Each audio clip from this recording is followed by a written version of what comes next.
Greetings to everyone who might be watching this live or who is going to watch this later. So today I will be discussing some more parenting tips. Today is about something called character builders. And these are basically ways that you can ensure positive social and emotional development in your children. And there are 3 developmental stages that our infants go through, and those include certain time periods, and that's from when they're 0 to 8 months, from 9 to 18 months, and from 19 to 36 months. Now, each one of these stages has a specific target of development to go through. And so the first stage from 0 to 8 months, you want to establish trust with your child so that they can feel safe and valued. In the second stage of 9 to 18 months, we're trying to encourage discovery. So we want to ensure that our children can feel capable, and we're going to do this by encouraging curiosity and problem solving. The next stage is 19 to 36 months, and during this, we're encouraging our children to develop their own self-identity and independence. And we're going to do this by creating opportunities to do thinking on their own and to use their imagination. Now, through all 3 of these stages, there are 3 common denominators that you want to rely upon. The first is e-parenting, and that, again, is where you are helping your child to understand what their emotions are, and you're doing this by first relating that to them on their level, and then you're meeting their needs, if that's what it means, especially for the very young infants, and then you're helping to describe for them what their emotions are and validating that.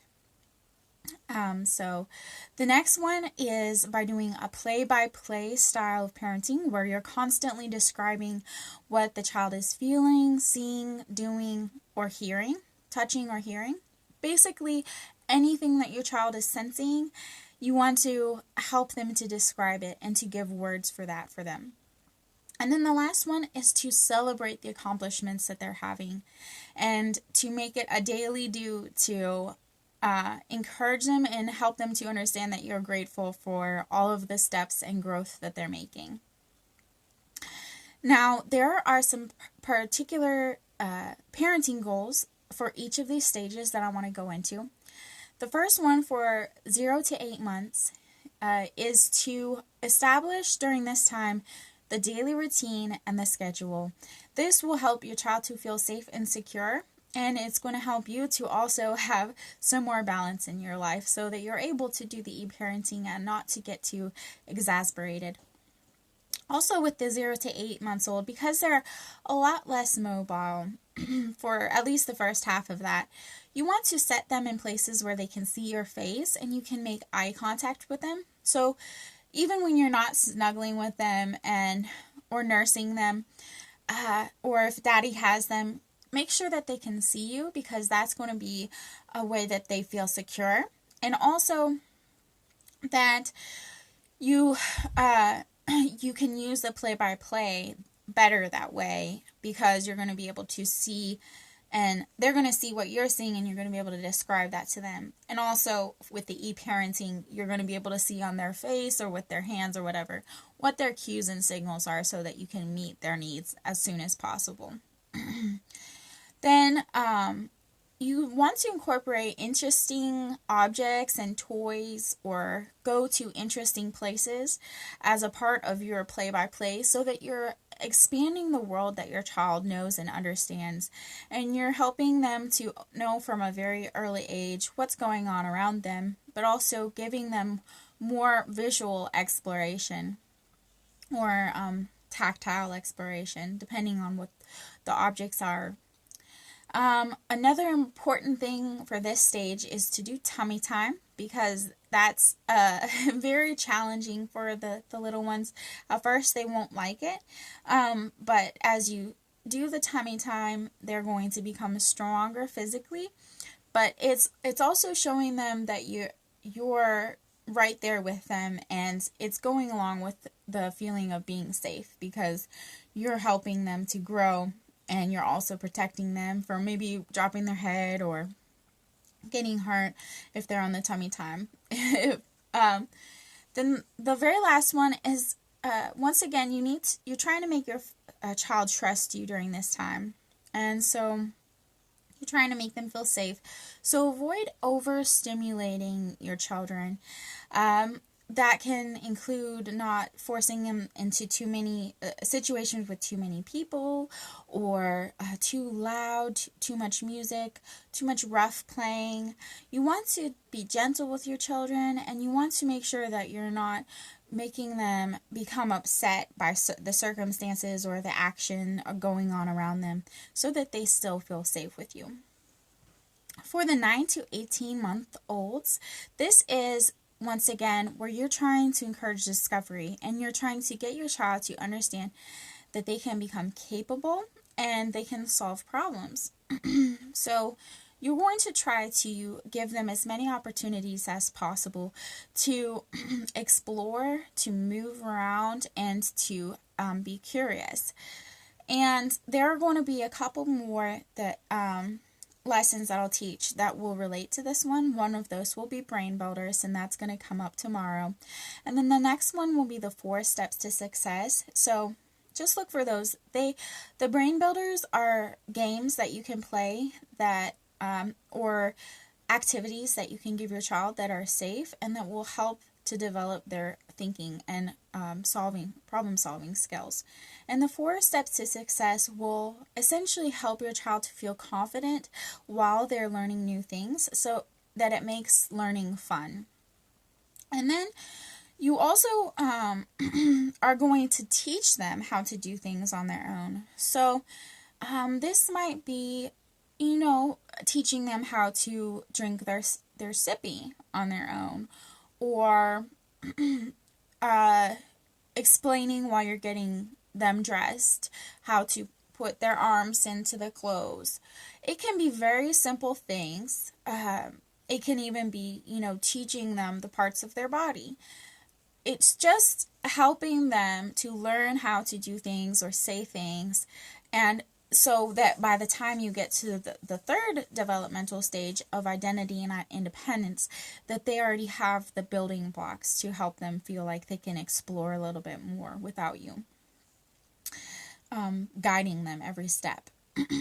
So while this is the time period of discovery, you need to still be there as their support and reassurance and encouragement. And so while you're trying to send them out a little bit farther and to let them explore, you're still wanting to make sure that they can come right back to you if they're feeling insecure. Also, it's very important that you have a very safe environment for your child while they're in this. So making sure that you put on the child lock so they can't get into the underside of the kitchen cabinet, or maybe you have a gate over your stairs, so that the area that they're allowed to explore in is any hazards are removed, and therefore it becomes a very interesting environment that they aren't restricted from certain areas or being told not to go explore, because that might make them more afraid. And we're trying to teach them to be able to explore and not to be afraid of things that they don't need to be afraid of.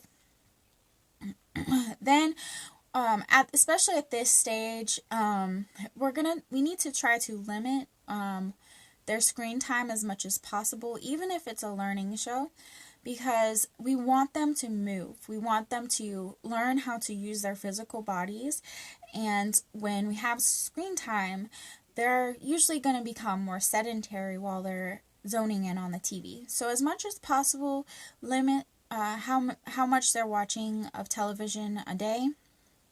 I know I didn't do this perfectly, but even if you do a little bit of screen time, I would say that's okay, but just try not to use it all of the time.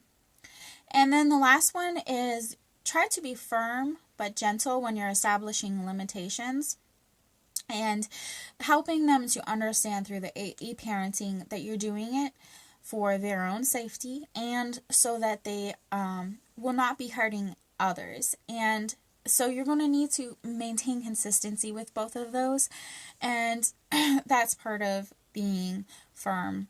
And then to continue on, we're going to go straight into the third stage, which is 19 to 36 months. Again, we're trying to encourage our children to be independent and to have their own identity at this point, or to be learning their own identity. And again, we're going to make opportunities to help them to do things on their own. So a good way to do this is by offering simple choices or options to our kids.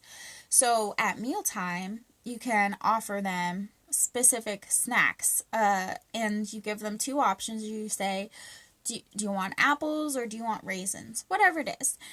And you offer your children to have choices. Or if you pick two outfits and you want your kids to decide, should I wear this outfit or should I wear this outfit for the day?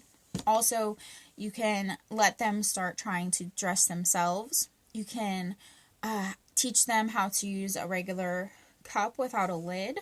I'm actually just started doing that with my son. You can encourage them to help you to fold the laundry, or to help you hold the dustpan.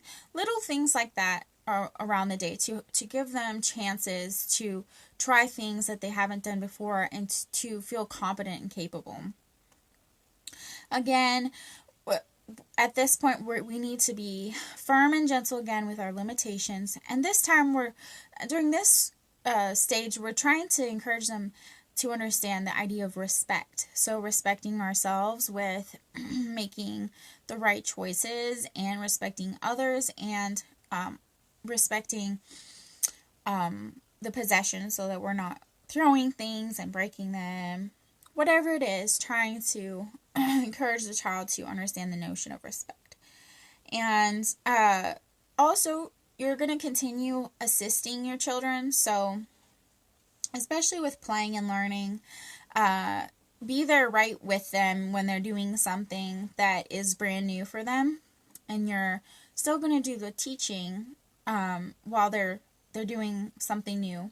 But it's more so that they can do it within so that you can keep them safe, but they can still do something that they haven't done before, and make sure that they're not going to get hurt. Maybe it could be something like, going to the playground and starting to climb up the stairs for the first time, or, going down the slide and you being there to catch them. Different things.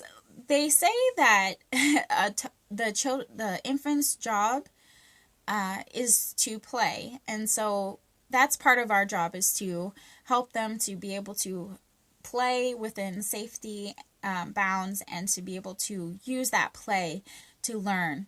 In the first 3 years of life, the baby's brain grows to 74% of what its actual adult size will be. And then it starts to slow down. So the first 3 years are absolutely critical for helping your child to grow and develop. And so the last bit about this is, you want your child to be able to delve into their imagination. So encouraging pretend games, and playing pretend, and using their creative abilities to explore.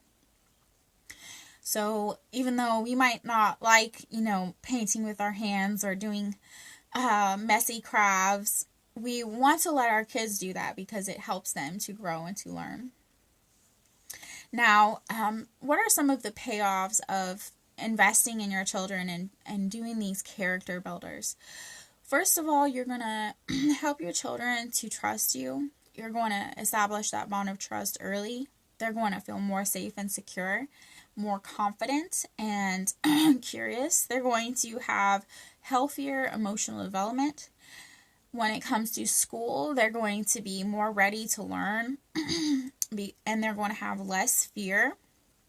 They're also going to be easier to parent because they have more understanding of their emotion and better tools of how to cope with their emotions.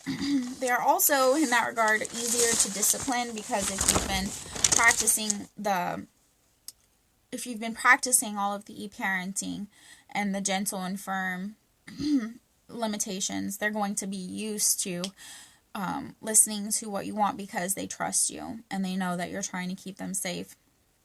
Also, they will be better at, they will have learned earlier of how to manage their stress, and that will create a less stressed family and more family harmony. And in the long run, you're going to have adults that are more capable and have better coping skills. And probably, based on this, it says that there's going to be less risk of juvenile delinquency. And then, again, as it comes to school, they're going to be more comfortable with routine, so it's going to be easier for them to go to school, as well as they will have a stronger sense of self-identity, and so it will be easier for them to be among others, and also they will be more self-reliant. And last, if you're parenting these kids this way, it's going to be less likely that we will spoil them because we will be used to meeting their needs and knowing what their needs actually are, instead of letting their emotional responses to make our choices to just give into what they're demanding of us, and instead be able to apply those limitations that will help them to not be spoiled and to have a balanced way of behaving. So I hope you enjoyed this lesson on character builders and how to be a character building parent. I will continue to speak about brain builders tomorrow, and then on Monday I'm going to talk about bodybuilders, and from there I have a few other lessons in mind. So I hope you look forward to those, and if any of you are interested in learning how I earn money from home, and if you're interested in taking a natural supplement that would help boost your immunity 437%, I look forward to talking to all of you. And thank you for those of you who are watching right now, and to those of you who will watch later. Much love, and peace to all of you. Bye bye.